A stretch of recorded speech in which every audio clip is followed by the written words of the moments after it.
to have these speakers together with us today, and I would like to leave the floor to Professor Anna Maria Cimitile, who's going to be our lead host for today. So, Professor Cimitile, the floor is yours.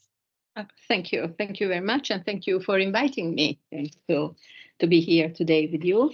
I have a few notes, really introductory remarks that I've written down. So I'm going to read them. Yes, today's topic. Here it is. As I teach and do research in the fields of English literature and culture, my perspective on today's topic of cultural and linguistic issues in literary studies is from the fields of literary and cultural studies. In this brief introductory note, I would like to focus on a common ground we, as scholars, share, which is in fact an activity we all practice, namely the activity of reading. Derek Attridge writes that, and I quote, "To read a text as literature, which is not limited to works classified as literary, is to read inventively, in a manner parallel to the inventiveness that characterized the author's act event of creation." End of quote. The definition of reading as an act event points to the singularity of each act of reading. That is, quite commonsensically, and by way of example, that if the same person were to read the same text at different moments in time, the outcome of the encounter between that text and that specific reader would be each time new. This is the reason why the Romantic poet John Keats, in an 1817 letter to John Hamilton Reynolds, wrote, and I quote, "Whenever you write, say a word or two on some passage in Shakespeare that may have come rather new to you, which must be continually happening, notwithstanding that we read the same play 40 times." End of quote. Attridge goes on to argue that there is an ethical dimension to reading. We are familiar to that too. That is, we have a responsibility towards the text we read, so that inventiveness should always be combined with the rigor of argument in quite a Derridean fashion. When dealing with literary texts, we deal with very complex entities, of course, for literary texts are cultural artifacts, rooted in a specific historical situation and operating in conjunction with a particular social formation. And here I'm adapting a definition Catherine Belsey applied to other cultural items.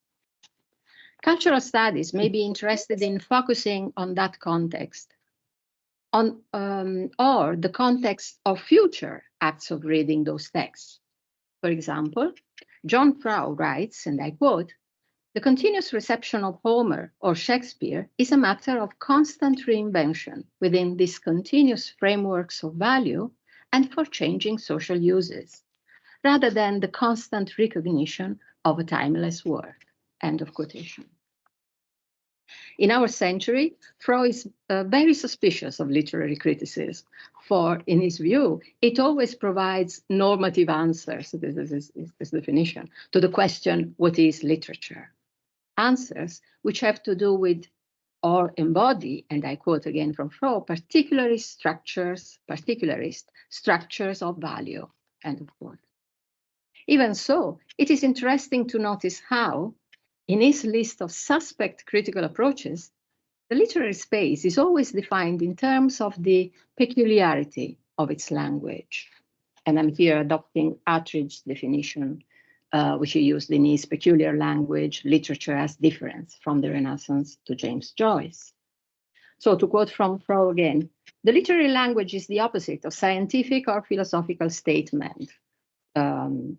This is the case for Richards or Lacoula-Barthes, or the opposite of everyday language for Shklovsky.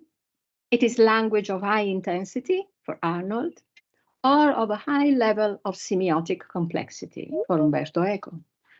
It is performative rather than constative language, Burke, language as aporia rather than communication. It is language aware of its own rhetorical status and the inherent liability to error, and this is Paul Deman, or a generalized principle of reflexivity, or it is its own impossibility. End of quotation. For this last definition, one may detect a certain sarcastic tone, or even stronger than it was, for the previous examples. Pro proposes an act of reading that switches its focus from, and I quote again, a text with meanings to the relation between a text and the set of framing conditions that constitute its readability. End of quote. This is one culturalist way of approaching literature, which is not very appealing to me, I must say. But there are other ways of dealing with cultural issues in literary texts. For literary texts are unfathomably complex and as removed from reality as possible. It is not merely a matter of genres. I mean that even realism has very little to do with reality, as its mimetic character is the result of a set of textual strategies. Literary texts, as Attridge again suggests, have all to do with otherness, invention, and singularity. These are his words.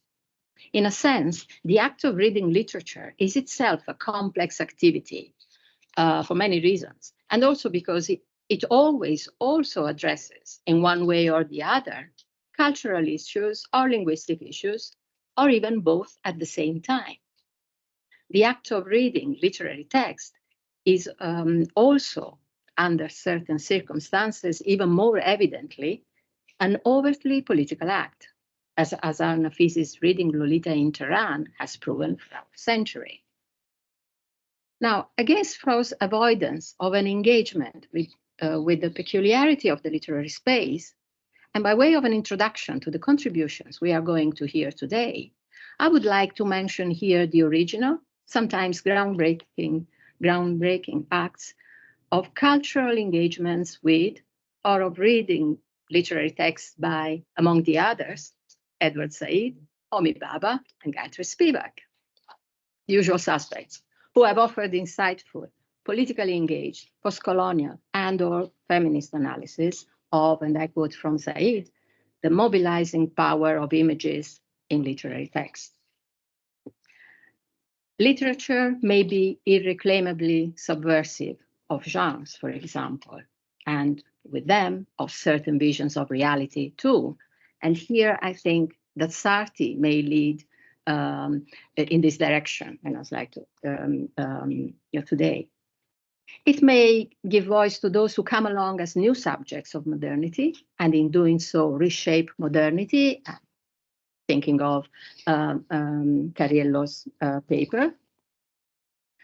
Throughout the centuries, literary texts have often been misread, if not censored. They have simply been forgotten. But sometimes specific critical approaches have contributed to their reappraisal. Acts of reading that look to those critical approaches also help do justice to the text. And here I imagine that Arcara's analysis will actually lead in that direction. At the same time, in a totally different direction, the attention to language, and to language which is typical of the philological approach to literary texts, by way of example, equally proves to be an active and politically engaged act of reading. As Luciano Canfora's Filologia e Libertà, and let me give you the full title of this text in Italian, Filologia e Libertà, la più eversiva delle discipline, l'indipendenza di pensiero e il diritto alla verità, as this text shows, by claiming the importance of, and I quote, the necessary, very long, unpredictable critical work needed for an appreciation of texts from the past.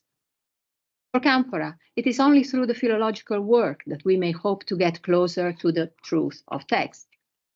Another kind of truth, of course. Philology is therefore the act of reading, or one act of reading, that goes against the a priori claim of there existing a truth that is preconstituted and textually accomplished before the reconstruction of the text, which is done by philology itself. And here I think that in some way, Bajetta's paper may go in that direction. In fact, the Oxford University Press project of the collected works, Sir Walter Raleigh's collected works, will be an important cultural statement on the materiality, on the materiality of texts made through textual analysis and editorial work on manuscripts, copy texts. So here is my presentation for today and for the moment, and so I'm gladly leave the floor to the first of our speakers. In alphabetical order, Stefania Arcara. Maybe I can say a few things by way of introduction. Stefania Arcara is Associate Professor of English Literature at the University of Catania, where she is also Director of the Interdisciplinary Center for Gender Studies, Genus or Genus. Her interests focus on women's, gender, and cultural studies, as well as translation studies. She has published in the areas of early modern women's writing, Victorian literature and sexuality, travel writing, and feminist militant texts. She has translated into Italian and edited both literary texts by women writers generally excluded from the canon, and political texts of 20th century American feminism, previously unpublished in Italy. Among her recent publications, there is the essay Feminists of All Languages Unite, Translation as Political Practice in the 70s, which came out in the Routledge Handbook of Translation History, and several others. She's currently working on 70s feminist poetry as part of a research project in Italy's Spring 2022, promoted by the University of Roma III and University of Catania on Between Text and Performance, Race and Gender in Anglophone Literatures and Cultures, 1970s to today. And the title of her paper, her contribution today is Feminist Criticism and the Literary Canon, the Case of Afra Ben. Okay, this is you. Thank you. Thank you. Can you hear me? Yes. Okay. Thank you, Anna Maria, and thank you.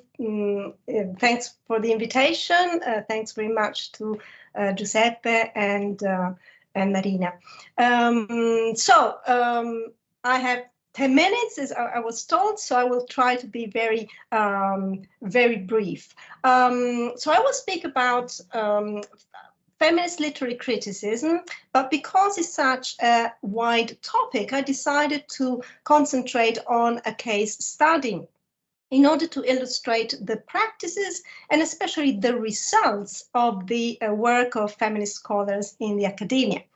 So I will try to trace with you the adventures, or rather the misadventures, in the reception of an English writer, Afra Ben, who was one of the most successful authors of the Restoration Age. We're talking about the second half of the 17th century. So my questions are, what happened to Afra Ben after the huge success she enjoyed during her lifetime? What was her position in the literary canon in the following centuries, and what position does she occupy today? So for those of you who are not familiar with Afra Ben was a playwright, a poet, a translator, and a novelist.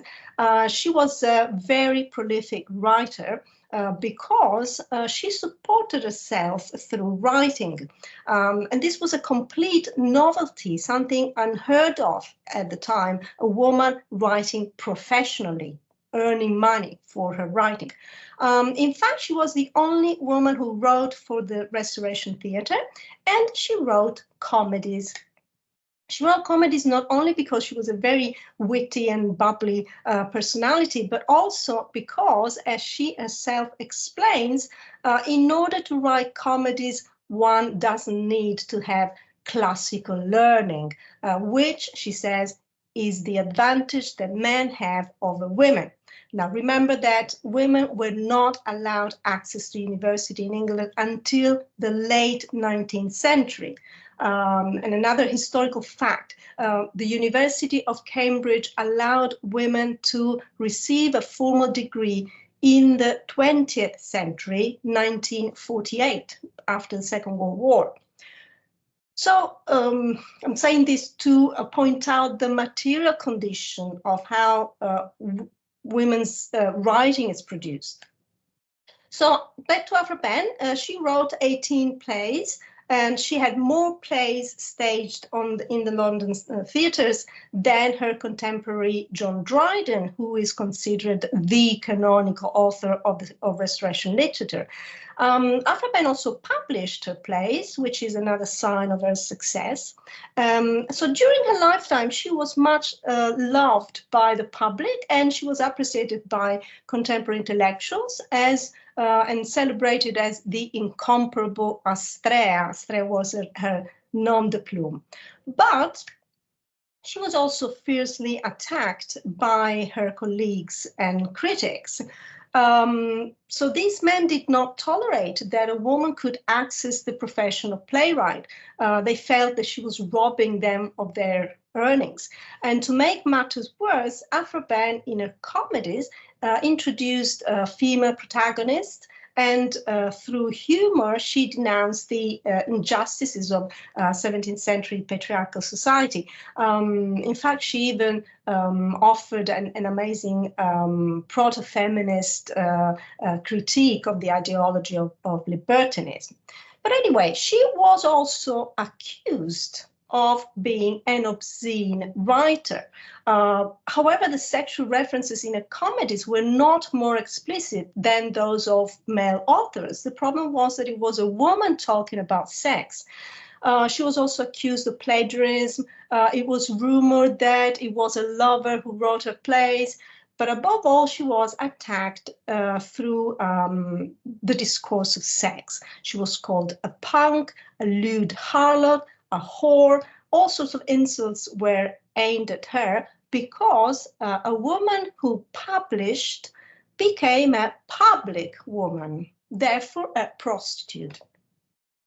Now, she died in 1689.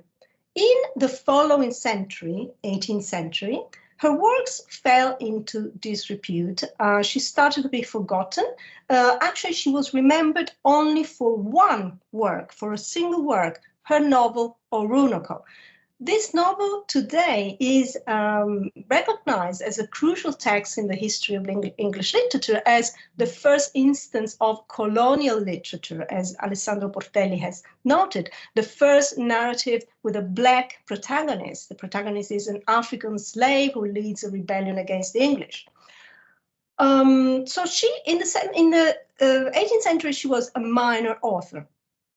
In the following century, the 19th century, Victorian critics were very hostile to her. They hated her.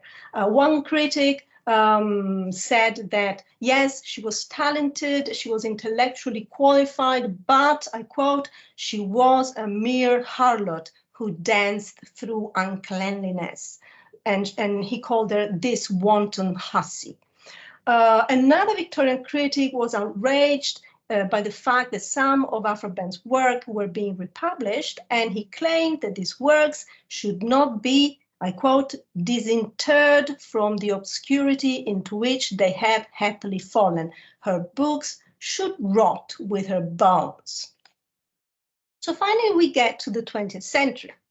In the early 20th century, another woman writer, Vita Sackville-West, took an interest in Aphra Behn, by then a very obscure name.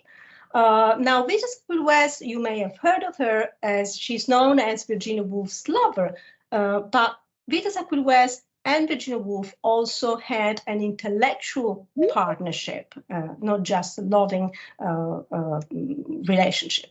So keep that in mind. In 1927, Vita Sackville-West published a biography of Aphra Behn called The Incomparable Astrea. Now, Afraben's life is actually the perfect subject for a biography. I'm eagerly waiting for a film or a TV series about her. I'm sure it will come out very soon. Afraben had a very, very adventurous life. Before becoming a writer, she had worked as an international spy for the British Crown. She had traveled to Suriname in South America. She had been in prison for debts, etc. Now, Sackville-West was fascinated by the figure of Afraben. But Sackville-West noted that Afraben had been the first professional woman writer in the history of English literature. Shortly afterwards, 1929, Virginia Woolf herself, taking the cue from her friend and lover, in a famous essay, A Room of One's Own, considered the founding text of feminist literary criticism in English, celebrated Afraben by saying, and this is a very famous quote, "All women together ought to let flowers fall upon the tomb of Afraben, for it is she who earned them the right to speak their minds." Now, Afraben is indeed buried in a very prestigious place in Westminster Abbey, but she was excluded from the famous Poets' Corner. The Poets' Corner was only for men. She is buried in a sort of side passage. Now, Virginia Woolf and Vita Sackville-West celebrated Afraben more as an exceptional woman, as a model for other women, rather than for her literary achievements.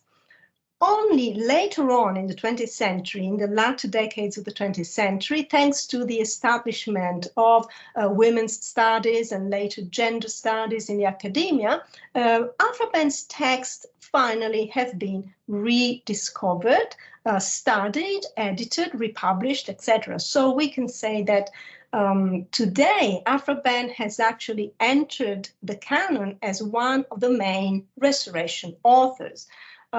Today, she's also considered one of the founders of probably the most important literary genre of modernity, the novel.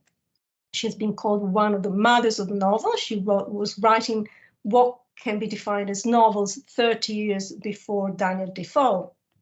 In the 1990s, her plays were published by Routledge. Her other works today are published by Penguin.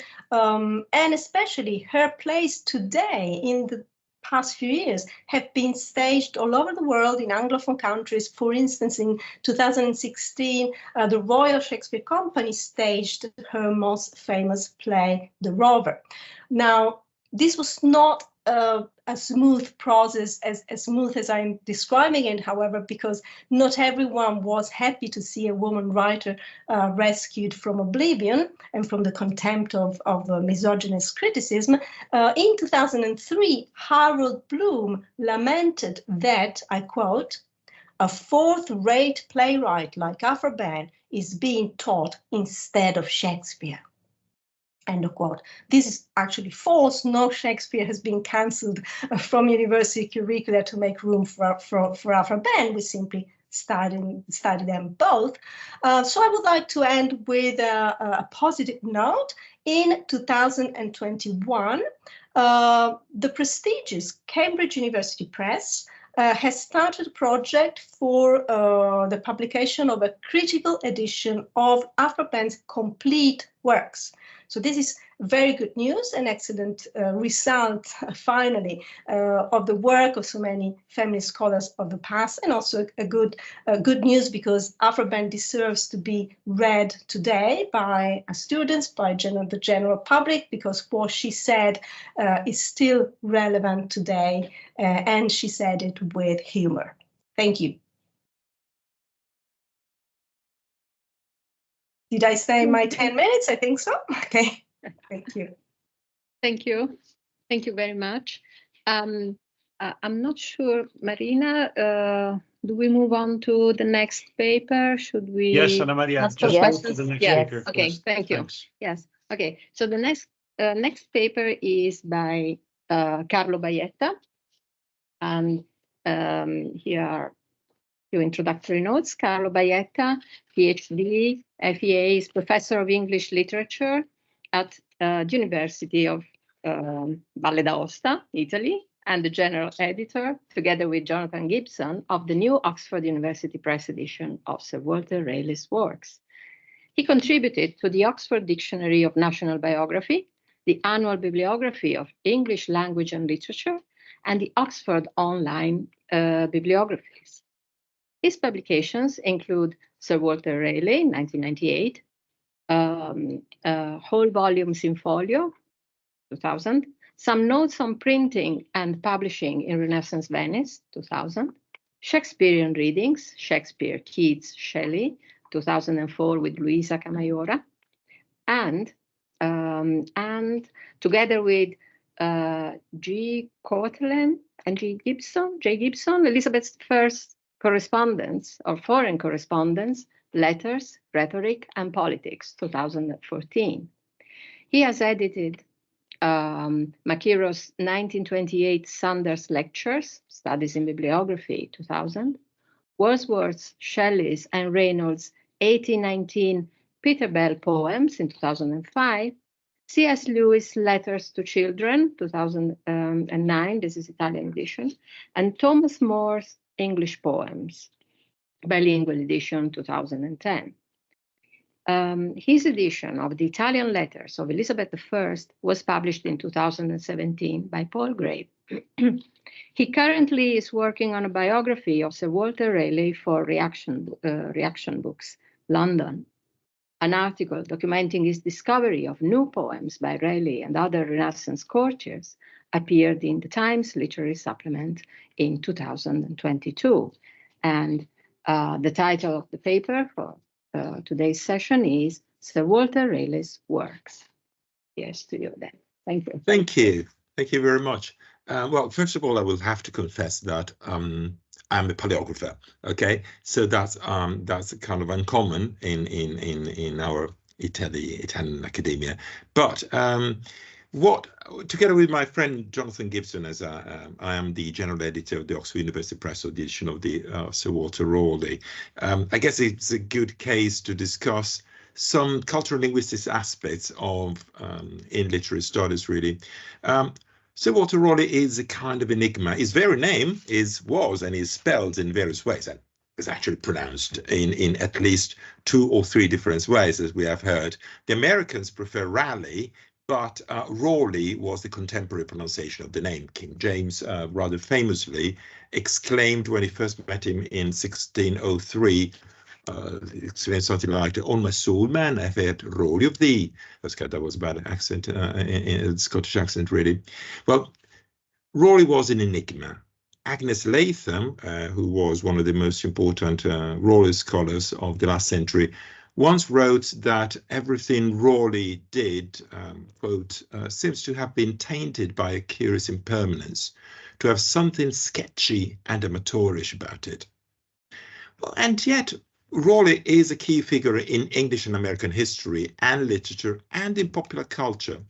Well, he's really the epitome of the Renaissance man. He's been the object of some 2,000 studies to date. And he's sometimes taken to be a navigator or a courtier. Actually, some people say, well, I remember a person actually talking to me saying, "Oh, you're studying Raleigh the pirate." I said, "Well, he was also a poet." Well, during his lifetime and in the centuries following his execution, his writing circulated widely in print and manuscript. To give you an idea, the History of the World, which was published in 1614, is really a classic of Renaissance prose. It's been really much reprinted and it's extremely influential in the 17th and 18th centuries. But note that in 2017, Robert McCrum has included this in the Guardian list of the 100 best non-fiction books. Okay, so this gives you an idea. Of course, as my colleagues will remember, the discovery of Guyana is a fundamental source for the historical anthropology of the Americans. This is Whitehead has actually said that. Now, this text, the discovery of Guyana, has in recent decades become sort of the preeminent source for the academic study of the Elizabethan travel writing and proto-colonialism. So you see that we could actually say this man has done lots of things, but it's still an enigma. Why is it still an enigma? In many respects, we do not fully understand Raleigh because we do not have a reliable modern edition of his text. Well, it is surprising, a considerable lacuna in early modern scholarship, that despite one failed attempt, which is the Collected Works, which was published by Oxford in 1829, we do not have really a full edition of his works. Actually, the 1829 is incomplete and textually unreliable. So we started from this, and we propose to produce a new critical edition of Raleigh's complete writings, but the first to include all of his poems, prose and letters, edited by a multidisciplinary international team of scholars. Why? We want this edition to be unique in its emphasis on the materiality of Raleigh's text and on their circulation in manuscript and print. Also, most importantly for us today, is that this edition will necessarily include important elements relevant to the Elizabethan cultural milieu and the English spoken in Elizabethan England. Now, the importance of contemporary culture cannot really be overestimated in both academic studies and in popular cultures.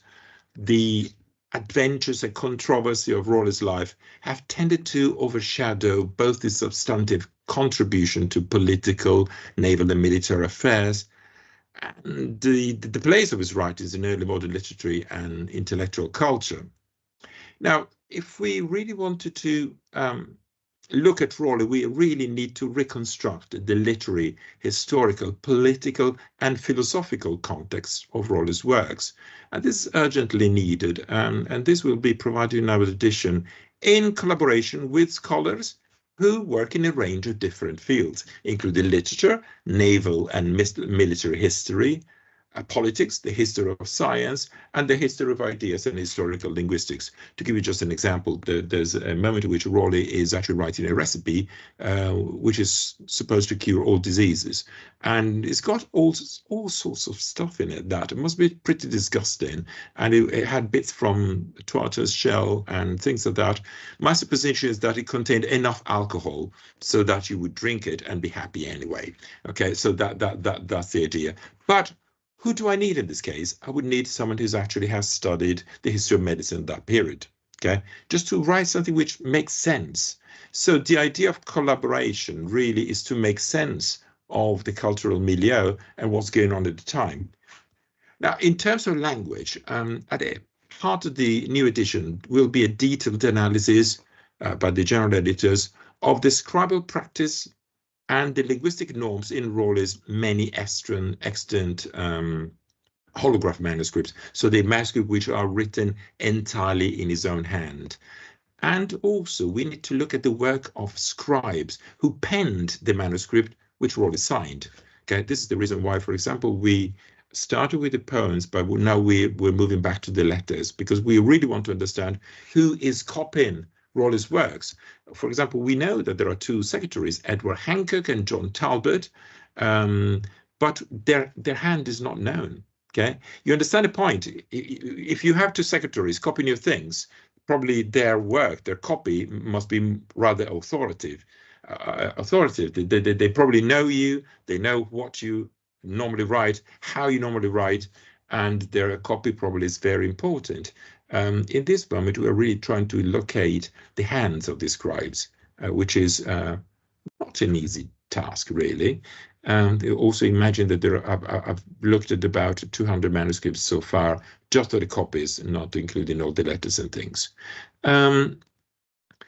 There's also a man, which is very interesting, whose name was John Mere, who was one of Raleigh's secretaries, but also forged his handwriting to do whatever he wanted with it. Okay, so you understand the importance of hands. Hands do things. Okay, hands really serve a purpose.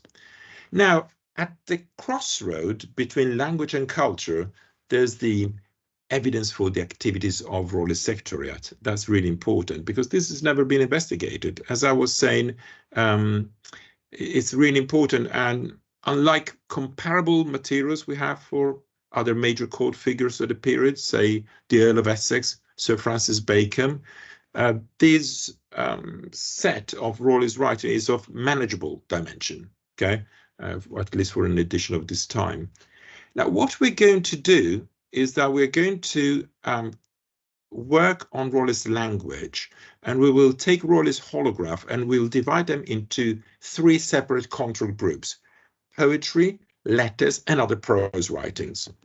We will try and work with computational stylistic analysis of these in terms of usage, phrases, spelling, and which we hope will provide an overview of Royalist usus scribendi, so how he was writing, what he was writing, what his typical phrases, which can be, will be compared against the doubtful and poetical and prose works. Now, we already presented some results in London at the 400th anniversary of Royalist execution, which was held at the Institute of English Studies in 2019. But what we want to do is carry on with what we did that time. So we will provide tables of the data which will underpin his work.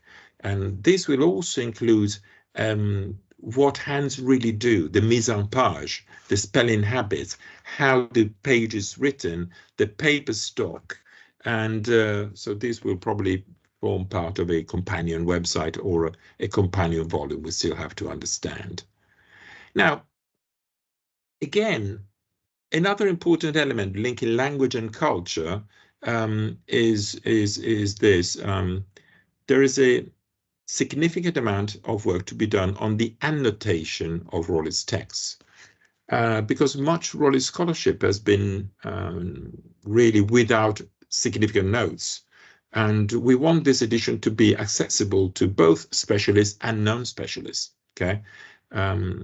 Imagine that most of Royalist work, most notably the history of the world, the history of the world, he wrote this huge, big history of the world, which actually gets through the Punic Wars, but because he's interrupted that, but it's a huge in-folio volume of this size.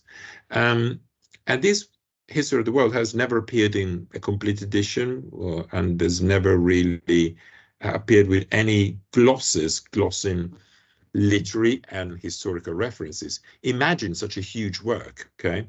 So again, the range of topics which Raleigh engages with necessitates collaboration between scholars, okay? Which has not been a major feature of Raleigh studies even until now, really.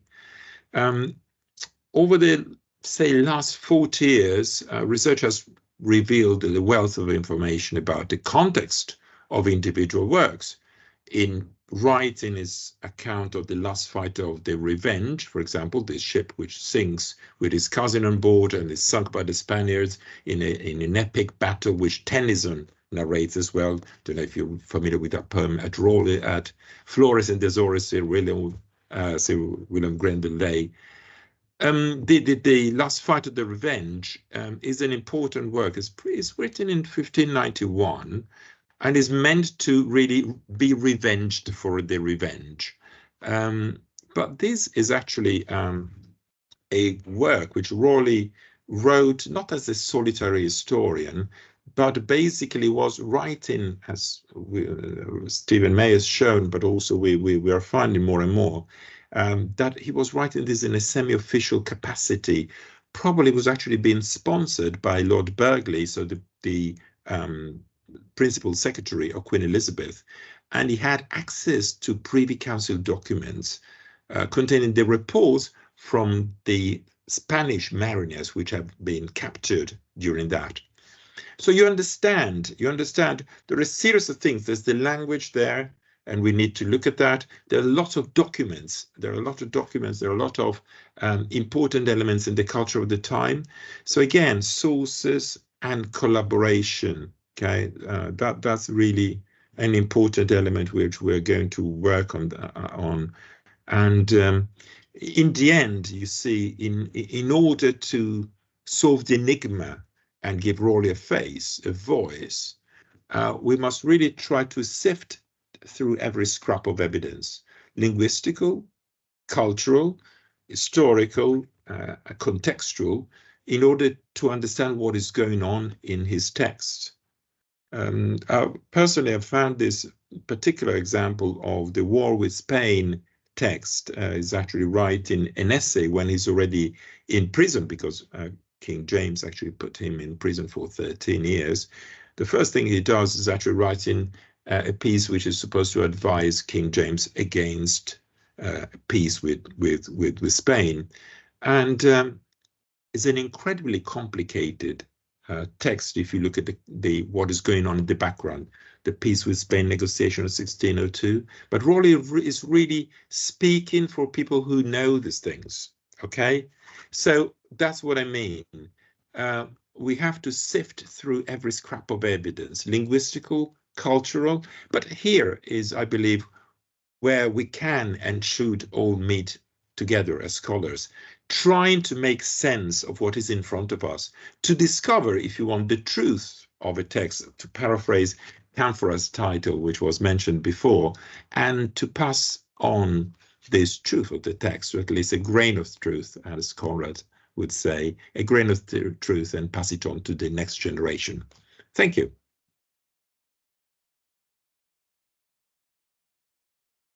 Okay, thank you. Thank you very much for this report, as it were, on a work in progress. Okay, next speaker, Marta Cariello. Marta Cariello is Associate Professor in English Literature and Cultural Studies at Università della Campania Luigi Vanvitelli in Naples. She has published on post-colonial literature with a specific focus on Anglophone Arab women writers, on the Mediterranean as a critical space of modernity, and more broadly on cultural studies. Among her recent publications, La questione mediterranea with Ian Chambers, Mondadori 2019, and the Italian translation of Nathalie Andal's The Lives of Rain, Jacobelli 2018. She is co-founder and co-director of the academic journal De Genere, Journal of Literary, Postcolonial and Gender Studies. Her current research focuses on the intersection of narratives of waste, nationhood, and citizenship. And her paper for us today is on Words as Maps, Narratives of Mediterranean Migrations. Okay, to you, Marta. Thank you so much, Anna Maria, and thank you, Giuseppe and Marina, for inviting me and giving me the chance to be among such wonderful colleagues. I'm thinking that I'd like to share my slides just so that the poems and the text that I quote are easily accessible. Let me see if it works quickly. Otherwise, we weren't expecting slides, but if you do have something to show to the audience, maybe you can send it to me, okay, and cool. I can share your presentation in the chat box. Okay. It's just for quotes and poems, but I'll read them. Okay. Absolutely, no problem. Okay, so what I'd like to do today is invite us to a mapping exercise or remapping exercise, if you will. And the very brief premise to what I'm going to say is that maps have become a little bit of an obsession for me. I think that they are kind of a magical device, if you will. Maps tell us about space, and they tell us about time, and they tell us about power relations. Connecting to Professor Cimitile's introduction, I would say that maps are also not only, but also cultural artifacts. And so I titled my paper Words as Maps. But I want to say, first of all, maps as texts, right? Maps are the work of epistemology. We interpret the world through maps as well. Maps are texts, and texts, I say, can also be maps or mapping devices of their own. And I'd like to take us to the Mediterranean then, for a number of reasons. First of all, it's where we are, most of us, here on the shores, looking onto the Mediterranean. And the Mediterranean is a very small body of water. We all are familiar with a map of the Mediterranean, and it shows us, of course, closeness and at the same time separation very clearly. It offers us a very interesting metaphor, but also a material reality of a liquid border in itself. So already that map is telling us a lot. But what I'd like to do is go to, again, the Mediterranean and really listen to some voices that can help us map. And the question is not really, if you want, remapping in the sense of filling in the gaps that are missing in the maps that we use, but actually seeing, perhaps addressing, attending to other maps that are underneath, or perhaps at the peripheries, or even underwritten or overwritten on the ones that we know. So I want to start with a quote from Ahdaf Suwaif, who is an Egyptian Anglophone writer, from a short story titled Sandpiper that she published in 1996. And this is a quote, looking at the Mediterranean from Egypt. So she is looking from, the writer, but also the protagonist of the short story, is looking at the Mediterranean from what we consider the southern shore of the Mediterranean, from Alexandria in particular. And she looks over, as she says, the edge of this continent, being the African continent. And she ponders on contact and the intimacy of contact and also of separation. And so this is the quote: "That narrow stretch of land knows nothing in the world better than it does the white waves that whip it, caress it, collapse into it, vanish into it.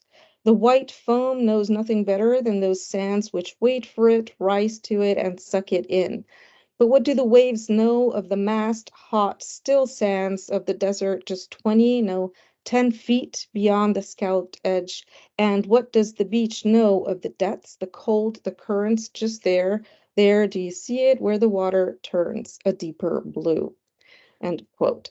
And so here we see immediately this intimacy of the elements, right? The land or the sand and the water, but they are also elements that don't really know each other, right? Out there in the desert or out there in the depths of the sea.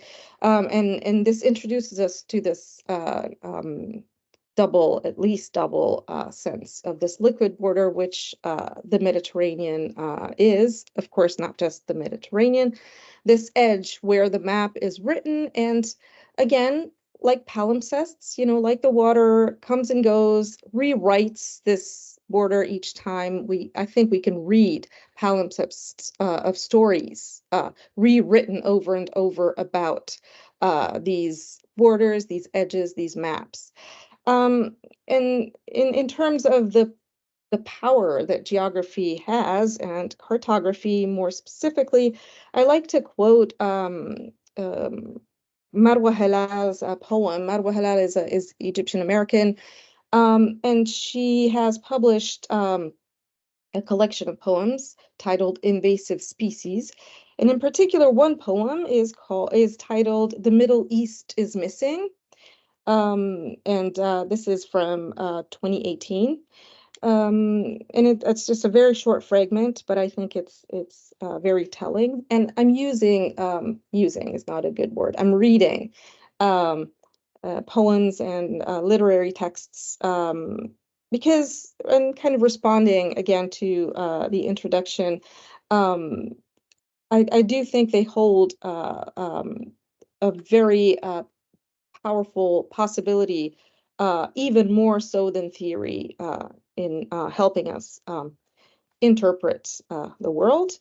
So this is the fragment. Say it in the colonizer's tongue, call it the cradle of civilization, say dunya, say la ilaha illallah, say Jannah. Inscribe your history inside every barren closet you once occupied. Say quickly, here we are now, entertain us. Cartographers, agitate us, exact us, excise us. And of course, we hear different languages, in this case, Arabic, coming into the poem, and also speaking to cartographers and their power to define.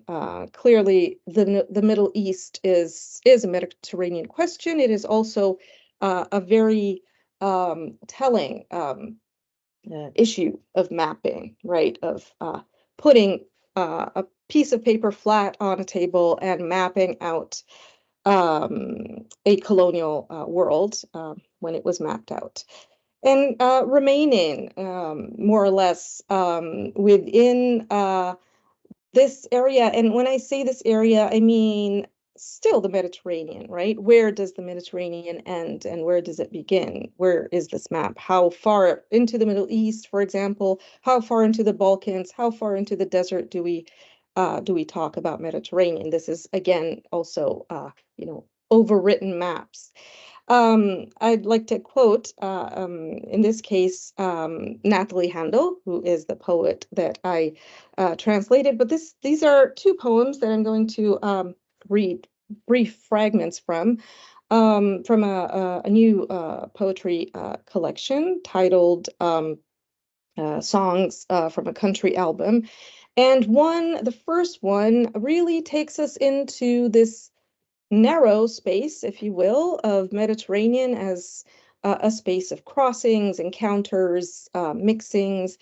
And I think she invites us to rethink or to, again, attend to identities and who claims the Mediterranean. When or where is the Mediterranean European? When is it Christian? When is it Muslim? When does Europe claim or reject the Mediterranean as its own? When is it Balkan, and so on? So this poem is titled Canto Mediterraneo. The title is in Italian. The poem is written in English. And I'm just going to read two fragments. The first introduces us in a way. The spell of each wave, like the scent of absence, like the distance between two longings. And these two longings come together in the sound that is introduced in the poem of the rebetiko. The rebetiko is what the poet defines in a footnote to the poem as a type of blues, of urban blues, if you will. She writes, and I quote, "Rebetiko fuses Greek, Turkish, Arabic, and Jewish musical traditions. It began in the outskirts of Athens, Thessaloniki, and Piraeus after the Greek catastrophe of 1923. So the other fragment that introduces the Rebetiko is this.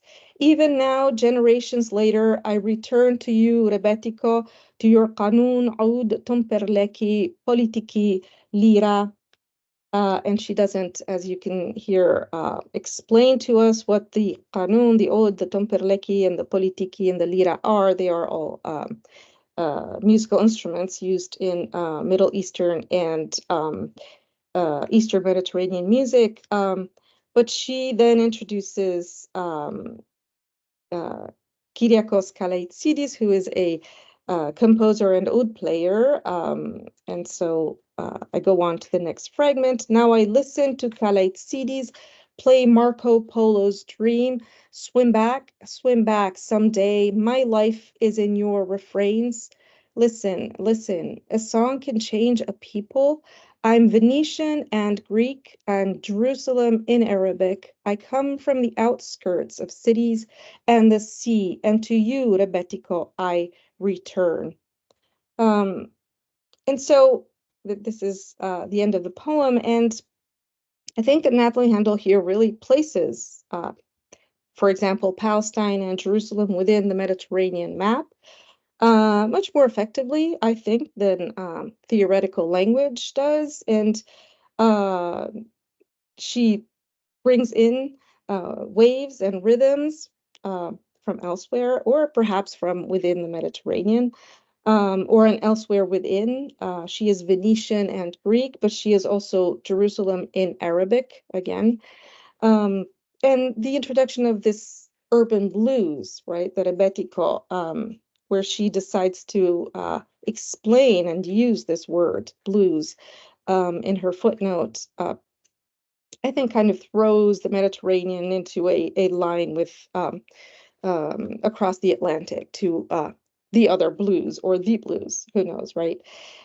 So to conclude, again, through Nathalie Handel's words, we go to the Mediterranean this time, however, not so much or not at all in the poetic exchange and mixing of otherness and cultures, but in adrift in the small boats that carry migrants. The Mediterranean is the deadliest body of water in terms of migration routes at the moment. So as we know, in this poem titled Europa Nostra is, of course, in an echo also of Mare Nostrum, which was also the name of a surveillance and rescue operation by the Italian Navy, as we may remember, 2012, 2013, I think.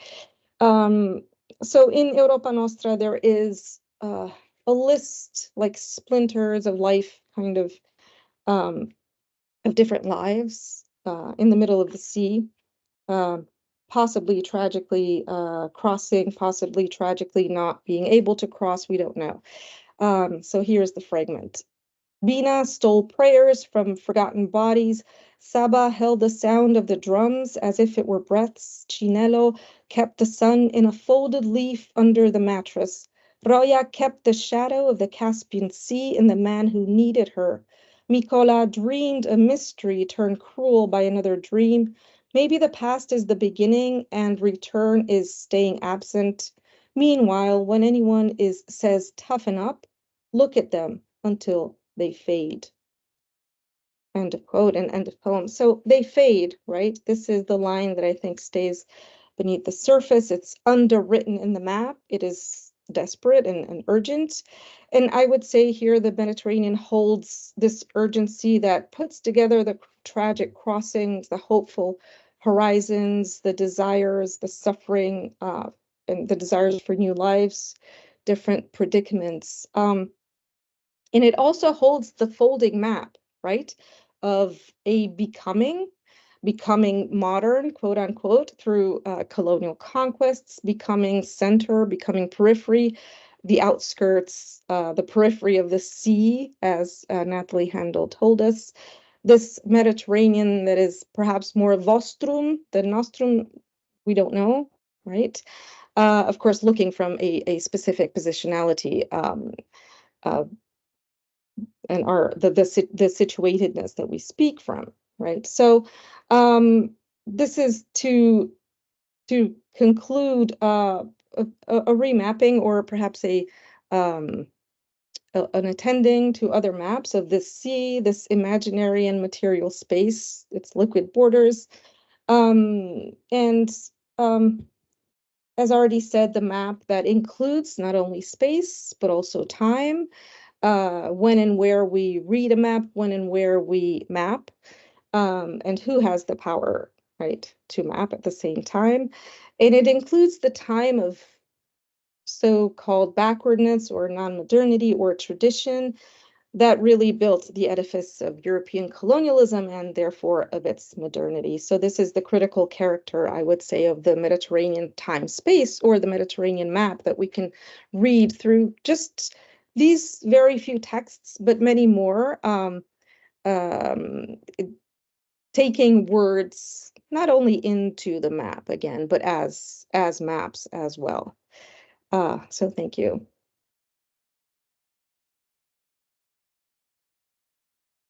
Thank you.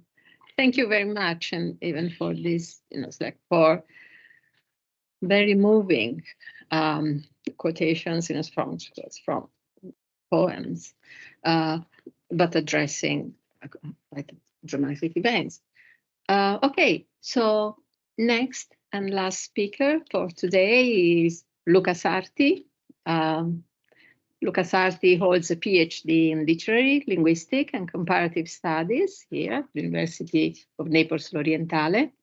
His dissertation was on Irish fairy tales collected and retold in the new millennium for children, young adults, and adults. His research interests include Anglophone literatures, speculative fiction, post-colonial studies, gender studies, adaptation studies, folklore and fairy tale studies, and pop culture. In the past few years, he has participated in several conferences and published reviews, articles, book chapters, such as What About Gender in 2137, An Androgynous Future in Woman on the Edge of Time in 2020, Raccontare le fiabe nel tempo, Fair, Brown and Trembling, La Cenerentola irlandese, Voci differenti, differenti corpi, il caso della fiaba o delle fiabe femministe di Deirdre Sullivan, 2022, Tra rispetto per la natura e Fairy Faith, I racconti Evergreen di Eddie Lenihan, 2023, a book chapter in Voices from the Wreckage, Young Adult Voices in the Me Too Movement. He is a journalist and managing director of Contact Zone, an e-journal which publishes scholarly work on science fiction and the fantastic. He currently teaches English literature at L'Orientale and English language at University of Naples Partenopei, as well as world literature, European literature and gender, and creative writing at Sant'Anna Institute, Study Abroad Institution in Sorrento. Okay, the paper for today's meeting is entitled Exploring Postmodern Fairy Tales, The Case of Tangleweed and Brine by Deirdre Sullivan. Okay. Thank you. Okay, good afternoon, everyone, and thanks, Professor Cimitile, for the introduction, and thanks for inviting me to the 8th and the last seminar of the 3rd edition of the I-LanD seminar series to talk about a case study on postmodern fairy tales. How shall we spend these 10 minutes together? So my intention was to give an overview of the evolution of the fairy tale genre, from the birth of the literary fairy tale in Europe to the Disneyification of fairy tales in the United States and the so-called feminist revolution. But then I realized that there's not enough time to do it.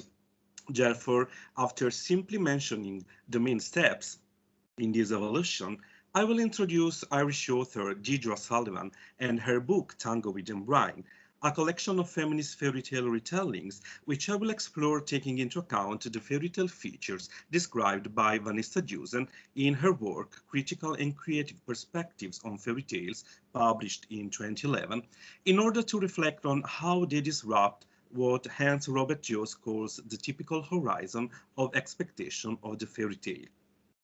So let's start with an overview of the evolution of the fairy tale genre. And first of all, I would like to point out that fairy tales weren't born as stories for children as we know them today. In fact, as Maria Tatar states, traditionally folk tales were related at adult gatherings after the children had been put to bed for the night. Besides, the word fairy tale can refer to both a category of oral folk tale and a genre of prose literature, the so-called literary fairy tale. The initiators of the literary fairy tale tradition in Europe between the 16th and the 17th century were the Italians Giovan Francesco Stravarola and Giambattista Basile with L'Ocunto dei Conti, which is considered the first integral collection consisting entirely of fairy tales to appear in Europe, as Canepa highlights. However, the genre was institutionalized only in the late 17th century aristocratic France by writers such as Charles Perrault and Madame d'Aulnoy, who coined the very expression conte de fées, which was translated, as Seifert points out, to give the English tales of the fairies and eventually fairy tale. In the 18th century, the fairy tale evolved as a genre for children, and it was consolidated in Romantic Germany by the brothers Grimm, whose collection was gradually transformed from a scholarly tome into a book for a wide audience during the 19th century. In that century, a host of European writers put the finishing touches on the fairy tale genre, such as Hoffmann, MacDonald, Lewis Carroll, Oscar Wilde, the Italian Carlo Collodi, and above all, Hans Christian Andersen, who, as Andrew Teverson highlights, transformed the literary fairy tale into a mainstay of children's literature. At the turn of the 20th century, these European fairy tales traveled to the United States, where they were Americanized. According to Dipes, this process of Americanization could also be called globalized Disneyfication, because after World War II, the cinematic Americanization of the classical fairy tales were dominated by the Disney mode of production and ideology.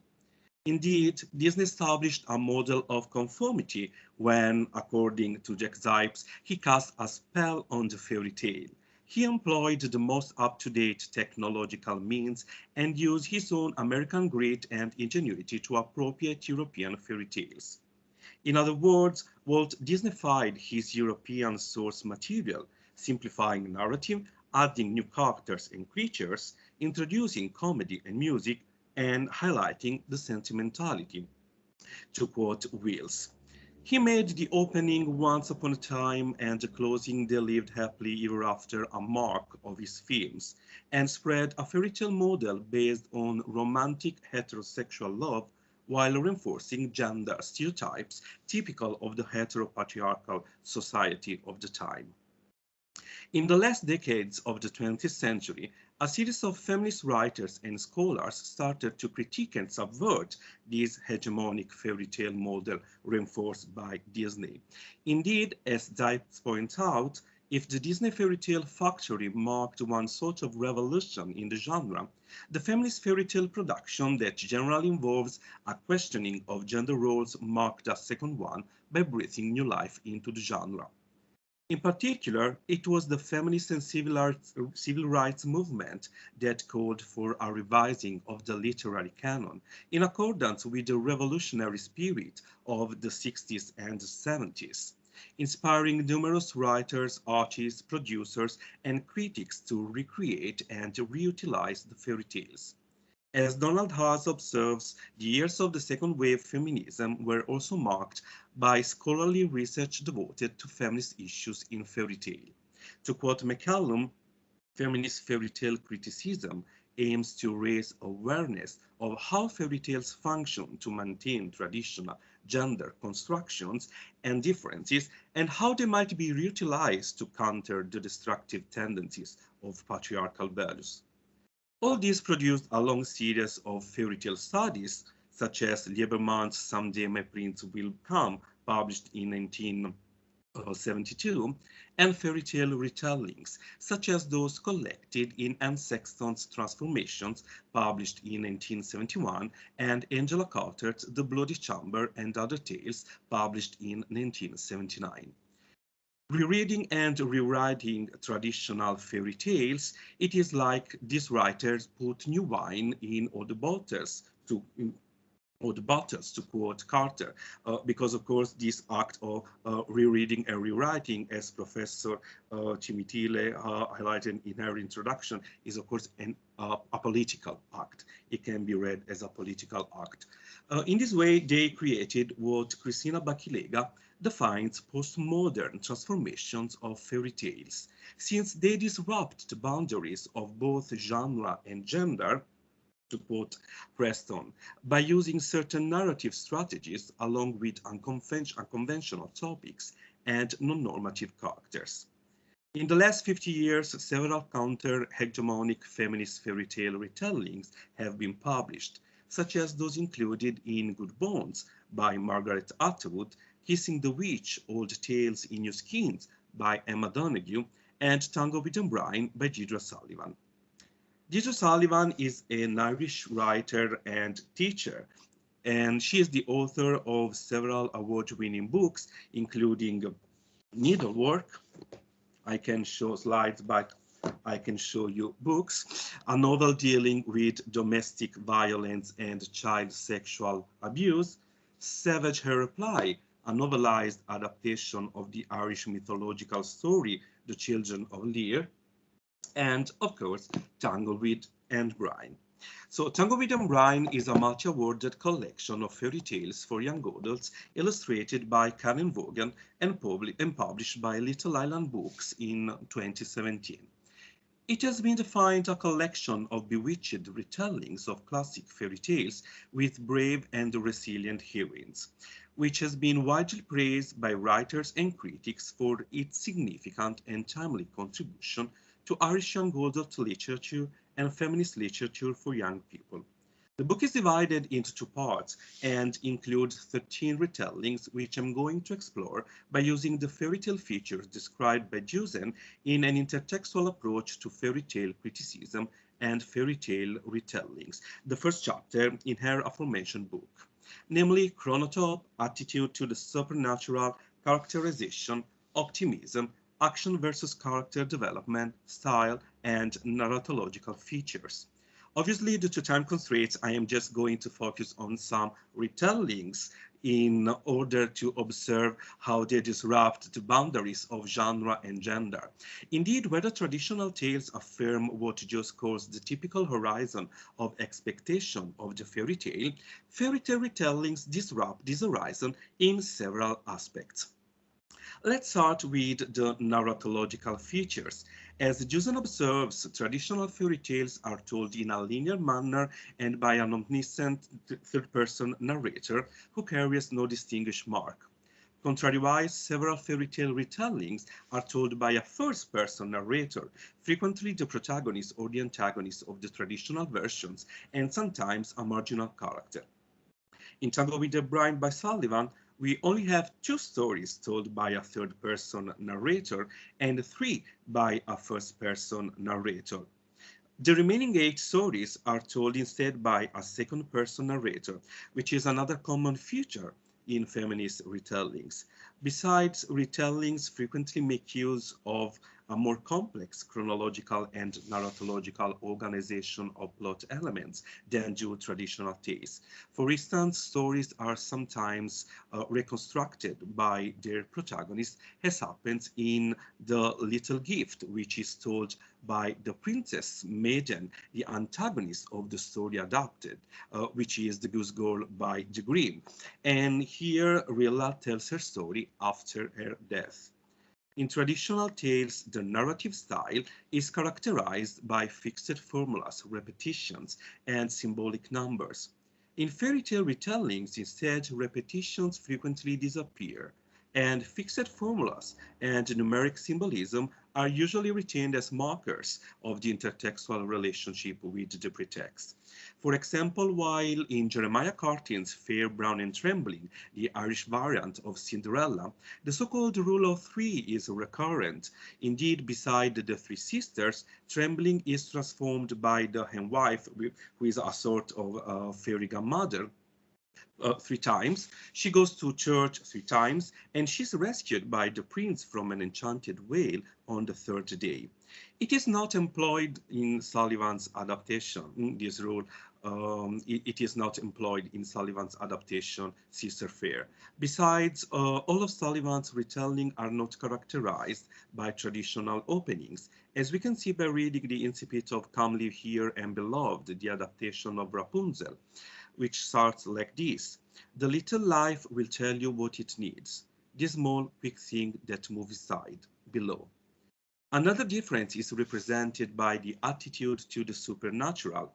Just note that several fairy tale retellings negotiate the boundary between magic and realism. Indeed, often realistic alternatives are given for several magical occurrences from the traditional tale, and sometimes magic is completely absent, as happens in Slipper Shod, a Cinderella's adaptation very different from the one popularized by Disney, since it displays no magic spells nor fairy godmothers. An exception in Sullivan's collection is represented by the chronotype. Indeed, her retellings are not relocated to a more concrete contemporary or historical setting, as usually happens in retellings. Their chronotype is indefinite and one-dimensional as that of the traditional tales. So they are timeless stories set in a generic house, a house in the wood, a forest, a castle, a garden, the sea. And I think this is due to the fact that Sullivan is more interested in representing her characters. Indeed, moving to characterization, we can say that if in traditional tales the figures are basically flat characters, in retellings the psychological development takes prime place. As Jusen highlights, not only are the protagonist's motives elaborated, but characters in the margin of the traditional tale come to the foreground as well. When an evil character's motivation are added and explained, the black and white distinction between good and evil fades, and flat characters are replaced by round ones. This is the case of several retellings in Sullivan's collection, such as the already mentioned The Little Gift and Sister Fair, where the focus is on the antagonist of the story adapted and her inner struggle, where the emphasis shifts from action to psychological development, and the reader is given access to the inner lives of round and complex characters. In this regard, Jusen highlights that while the action of the traditional fairy tale plot progresses quickly and its ending is optimistic, a happy ending is not the standard in fairy tale retellings. For example, victims cannot be cured by the simple kiss of a prince, as happens in well-known Disney films such as Snow White and the Seven Dwarfs and Sleeping Beauty. In Tangled and Brine, we can find retellings with unhappy endings, like The Little Gift, where the protagonist dies, with open endings, as in the case of Slippershoot, where a brave Cinderella decides to escape towards the unknown, or happy endings with murder, I would say, as in Riverbed, the adaptation of Perrault's Dunkeskin, where the princess kills her incestuous father and becomes a queen. Overall, in her collection, Sullivan portrays different types of female protagonists, such as a woman the size of a child in Slippershoot, a pregnant woman, Rapunzel's mother in Comely Fair and Beloved, and a neurodivergent Trembling in Sister Fair. She depicts girls and women with different desires. For instance, in The Little Gift, she focuses on the same-sex sexual relationship between the maiden and her princess. Eventually, she describes resilient heroines who behave in a more active way than those in traditional tales. For example, and I'm going towards the conclusion, the protagonist of Slippershoot decided to run away to build a future by herself. The princess in Riverbed doesn't wait for a prince to be rescued, and in Sister Fair, sacrificing her virgin body, Fair decides to seduce and kill the man who threatens the happiness of her younger sister Trembling. So it is possible to say that these postmodern fairy tale retellings disrupt boundaries of the typical horizon of expectation of the fairy tale because, among the other things, they include round and complex characters who sometimes tell their stories. Formulas and repetitions are deleted, the power of magic is reduced, and a happy ending is not the standard. To conclude, we can say that with her collection, Sullivan shows that fairy tales, though fiction, and in this case fairy tale retellings, can be useful for a better understanding of the so-called real world, since, as Bakilega highlights, they allow to explore new possibilities. They offer alternatives. Thank you for your attention.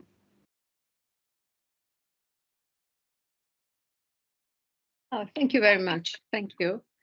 Thank you, Luca. And okay, well, perhaps we could start most interesting and say something maybe later if there is time. But should we start with question and answers time with this? Yes, if there are Marina. some questions from the floor, Yeah. or if the speakers have questions between one another, it's also, yeah.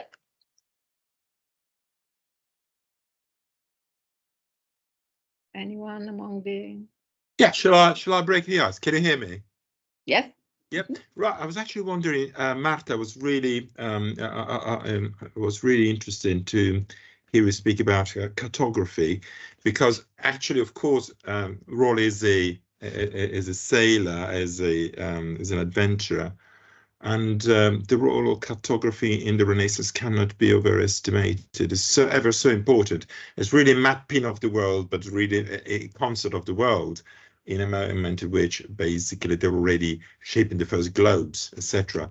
And so I was actually wondering, in terms of the Mediterranean, which is not what I'm actually more towards the Atlantic and the Baltic Sea, but in terms of the Mediterranean, is the idea of mapping the Mediterranean through the period, I mean, going from the early modern period to modernity, radically changing in terms of this is Mare Nostrum, this is the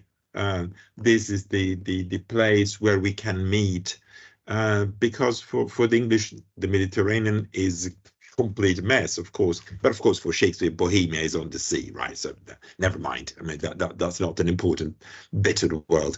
But I was actually interested in that because the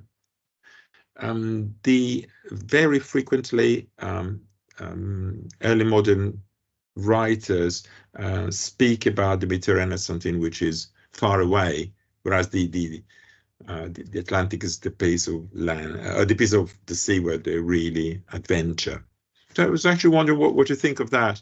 How the idea really changes in the especially in the 16th, 17th century and later. If it is not a terrible question, sorry, it's actually no. I mean, yeah, it would be a very long, conversation, obviously.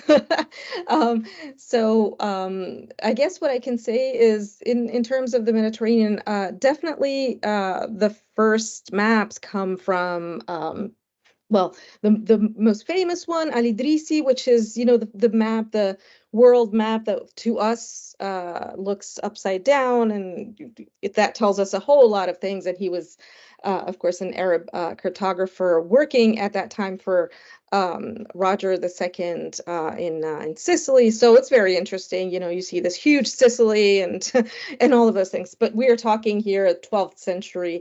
But it was for that time. It was actually quite accurate. But in any case, it's not so much a question, of course, of accuracy. I think what's very interesting is, yes, it was mapped at that time, and as we know, the use really was, for the economic trade that went on at that time. And we do have to remember that the Mediterranean was periphery, right? It was the periphery of the Ottoman Empire and before that. So that's also something to keep in mind. But it was mapped mainly and first and foremost, let's say, from the point of view of the Islamic world at that time that you mentioned. And even if we just think of the name, the Mediterranean, which of course, in the middle of the lands, that was not at all the Arabic name that was used. It was for the Arabs, it was the Roman Sea. So, that's also something that's very interesting, or the Syrian Sea. And that's just to say, again, maps are so dependent on the point of view, of course, we all know that. Then I think what we can trace for the Mediterranean, and I'll stop then, is really the moment in which from the Sykes-Picot, so much more recently, relatively recently, agreements, the colonial powers sat down and divided the Middle East and therefore also the Mediterranean region. And that's really when it became what we think of as the Mediterranean now, even in terms of our cartographic, I want to say, imaginary or imagination, if you will. So that's the quick answer. But I think it's it's really a terrain where one could just go and get lost. I do anyway. May I, since I'm speaking, I actually wanted to ask something as well. It's not really a question, as they say, but I was, listening to Carlo first of all, but also to Stefania. Well, starting from Anna Maria's introduction, I was thinking about philology, and I think there's a little bit of talk again about philology as kind of a more radical, practice than we used to think of it. And so I was kind of fascinated by the question of hands, so philology and hands, because it feels like how do these go together? But is this possibly, well, I want to use here sort of the newer ways of thinking of philology. Is it an aporia, if you want? Are we, bringing it to our own bodies and hands and thinking of how we handle literally and metaphorically texts? And I think it kind of resonates with Stefania's, work, because of course Afra Ben and taking her back into, if you will, the canon, right? Basically of that's basically a philological operation, but there's so much there about then philology and the body, right? Not just because of the theater, but because she is a woman. So, her body obviously gets in the way, if you will. So I don't know if there's a question there, but.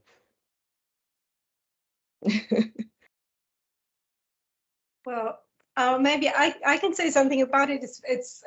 Thank you. This is a great observation. In fact, when I was listening to Carlo, I was really fascinated, and I was also very jealous because of the fact that he has to handle all these documents. He has this mass of evidence, and he even knows the names of the two secretaries of Rawlins, Sir Walter Rawlins.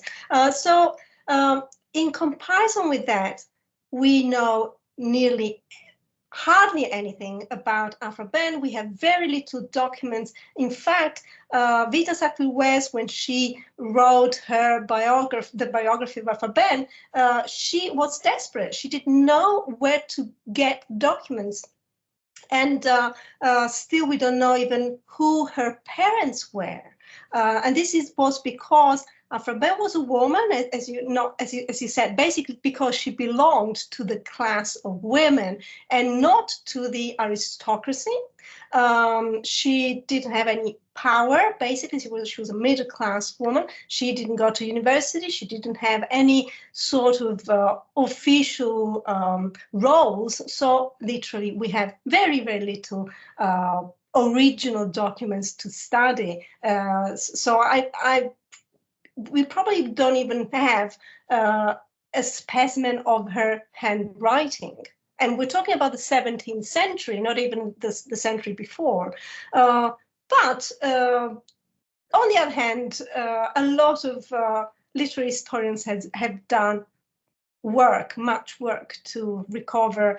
So what has been done is actually really laudable. Is very because we have to work against the obliteration, against the intentional obliteration of a woman and her works. But she has survived somehow, thanks to partly because I think she really had literary value, and partly because she was a proto-feminist, and so much later, a couple of centuries later, 3 centuries later, her sisters, may we say, sort of heard some sort of call from her and managed to rescue her from oblivion. So philology is great if you have the documents, but you have to look at the material conditions that allow someone, a scholar, to have the documents or not have the documents. I don't know if I made myself clear. Yeah, I was actually, can I jump in here? I was actually wondering, Jerome McGann wrote this beautiful book, which is actually called Philology, okay, and is actually speaking about philology as just literary criticism, as used to be. I always like to remember that C.S. Lewis, when he gets to Oxford, in his Surprised by Joy, he says that my first coming to Oxford, I was told never to trust a philologist and never to trust a papist, okay, and Tolkien was both. Okay, so basically, this prejudice against philologists has always existed. In terms of actually looking for sources and hands, as you say, it's very interesting. What you say is that, as I was saying before, hands gesture, handwriting gesture. Actually, Afra Ben's letters from her spy letters are in the National Archives, aren't they? Because it's, and so if from those letters you actually see, like it would be great to have Christopher Marlowe's spy letters, okay? Yeah. Because in this case, as we have Afra Ben's, because in this particular case, it would be great to see how he's writing. There are letters in which people are literally writing, and you can see they are really concerned with what they're writing, pay a lot of attention. I'm thinking of Queen Elizabeth when she's writing about her marriage, and her calligraphy is really particularly beautiful and posed. And whereas when Sir Walter Raleigh is actually writing to University of Cambridge because they don't allow him to sell his wines, okay, he's really pissed off, okay, and his calligraphy goes, okay, over swashing here, there, and there. You can actually tell him that's him. So yeah, it's really interesting in this respect. Is calligraphy is important, tells about something, but the hands of the people who write, the hands of the people who copy, as you say, reveal a lot about what is going on in a cultural milieu. And it's very interesting also for fairy tales, because sometimes we have people sort of copying down fairy tales, and they're adults writing a kind of childish handwriting. Okay, that's what I bumped into when, you know, when you actually go to archives, you bump into all sorts of stuff. Okay, so I actually bump into incredible things like letters by the Earl of Oxford and things about him saying horrible things, and people saying horrible things about the Earl of Oxford. It's fantastic. But when you actually bump into these things, you see that calligraphy, the way the mise en page of a document is always meaningful. For example, where you put your signature in a letter, okay, the space you leave means how differential you are in the 16th century. So Raleigh writes a letter to Queen Elizabeth when he has married her maid of honor after actually getting her pregnant, and he writes her, your most obedient slave, at the end of the letter, Sir Walter Raleigh, in the very, very last bit, okay? You know, there's this beautiful Italian expression, stai schiacciato, okay, which is literally true for the signature. So I think you're right, Marta, and Stefania, you're perfectly right there as well. The more documents we have, the more we understand, okay, and the more we see of these kind of things, the more we realize what the world of the time was, and we really make sense about body gestures as well. Sorry, I hope I didn't take up too much of your time. Absolutely, yes, thank you all, yes. Well, questions from the audience, so say curiosities about, it's like any of the topics. Marina, I don't know, maybe I can say something. Yes, I mean, actually, I have. Yes, I would like to ask. Maybe there's not time to ask to each one of you. All very interesting. So what I could do is that I could just, you know, rephrase, not ask questions, but my, you know, it's like ask thoughts, as it were. That's what I wrote down, and I start again in alphabetical order and the order in which you know, so we heard you. Yes, I was curious, for example, Stefania, about, you know, what you said about Afra Ben, and there was a will for some centuries, you know, before Vita Sackville West and even Virginia Woolf, but for the previous centuries, there was a will to keep her forgotten, as it were. And you also said, so you said something about the kind of appellatives, it's like she was considered like a harlot, and it's not. Was anything said about her writings? It's like, say, her writing is, or her writings are despicable because of this and that, so that this is quite obnoxious, or this is like a scandal, which is, it's like, was there any comment there, about the quality of her texts, so rather than about the fact that this is a woman who makes a living, so she's independent, she has already the room of her own, as it were, it's like well before Virginia Woolf wrote about that. So that was a curiosity. Maybe I can move on to the others and say something. For Carlo, yes, well, yes, of course, I'm envious too. It's like you discovered poems, you discovered, it's like which we didn't know about, the existence of which was unknown to us. I was, or other texts, and I was wondering, you said that you have already presented, some results, so were already presented in London. And again, in terms of the texts, the new texts, the newly found texts, did you find something that was unknown to you up to that moment, in terms of even, I don't know, should we say the style of this or that writer, or even something that tells you that these texts go against the grain somehow of the Elizabethan culture, or of the major aspects of Elizabethan culture as we know them today? Is there something that changes, as it were, our view of that world? So that was one possible question.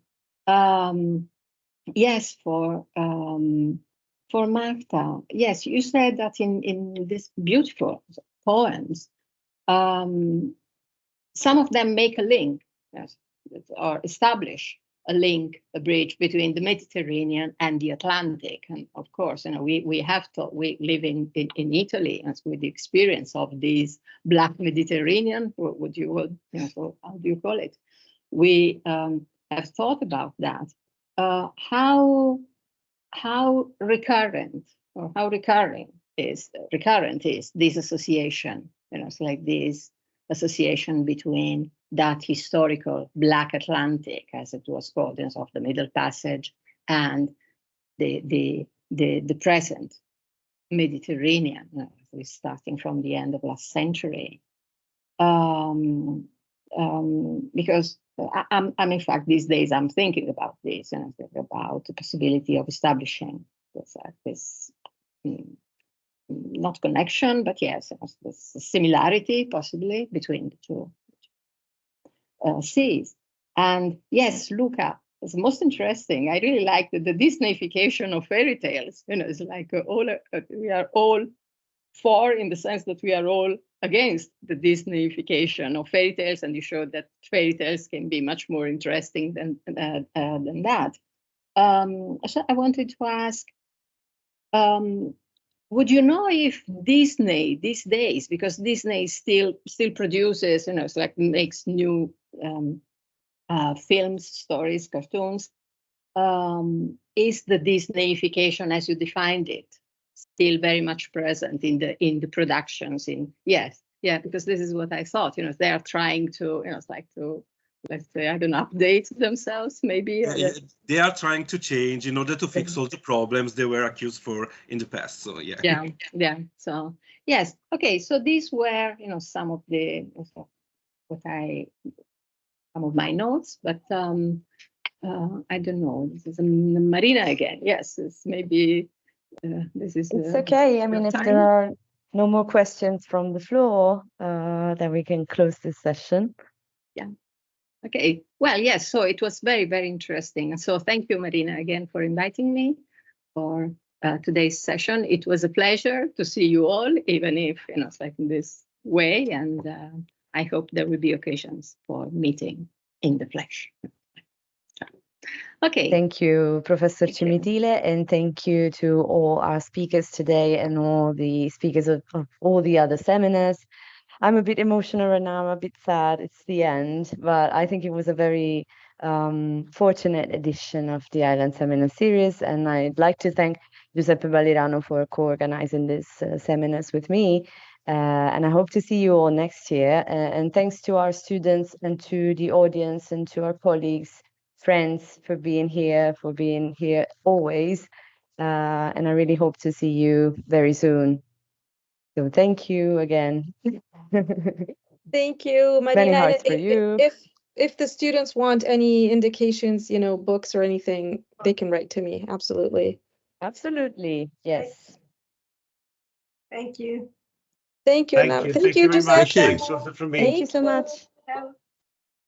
Bye. Bye. Bye, everyone. Bye.